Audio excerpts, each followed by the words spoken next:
During a disaster, it's important to have food, shelter, and a plan. Today, we look into food security and what factors are put into that risk. Joining us to share more is Administrator James Barrows from the Hawaii Emergency Management Agency. Thank you so much, James, for being here again. Right. We Hello. always love having you here and sharing just really important information. So can you explain, during a disaster, tell us a little bit about how food security can be at risk? I mean, when you think about it right now, food insecurity throughout the state is a challenge right now in blue skies. In a disaster, it's just going to be increase multiple across communities. According to the food bank, there's families that have children, about 6% that their households miss meals because of food insecurity. So if that's happening now today, what does that look like when a disaster hits and our supply chain is interrupted? So that's part of when we're looking at, hey, how can we really build resiliency and build readiness in the state? One of it is addressing the food piece of our lifestyle here. And I do want to ask about that, but first, can you just explain a little bit about the ways of how food insecurity kind of disproportionately affects certain populations? Right, the vulnerability, the poverty, the homelessness, our elderly.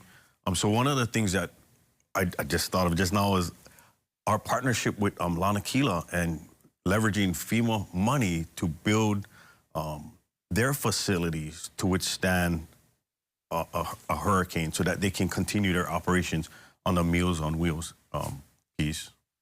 Now, you did mention about, securing that food chain, right? So can you tell us what strategies you believe are essential for building that and just building that resiliency in the communities? Yes.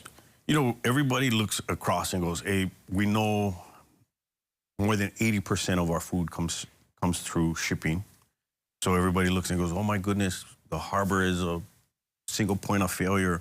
What they don't see is they don't see the partnerships with the Department of Transportation, harbors, with the Coast Guard, with the private industry that use it. They know the harbor. They're focusing on the harbor. So when they look and say, what else can we do to build resiliency in the harbor? So that's the first piece of that supply chain. And then the trucking industry, the partnerships that our private partner forum, that conversation that continues to happen, that's super important. Hawaii Food Alliance, Hawaii Food Service Alliance, Chad Buck and his team partnering with DEM, with the food bank, and really looking at, hey, how do we continue to feed people during a disaster? Right now, I'm kind of looking at, if we strengthen our food supply now, today, before a disaster, the impact to our food chain, to our food sustainability would be lessened during a disaster. But right now, my assessment is we'll take a mean hit when the next disaster hits. Right, and that's why there's so many moving parts to all of this and so many partnerships that you guys have to make sure that that is secure.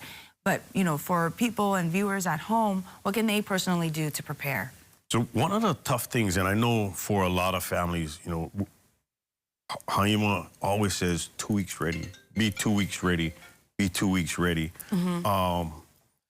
It's hard for families to do that, to really look at preparing, having enough money. We just talked about insecurity. Now, there's no way they're going to put stuff on the side for a disaster. I got to feed my family right now, today.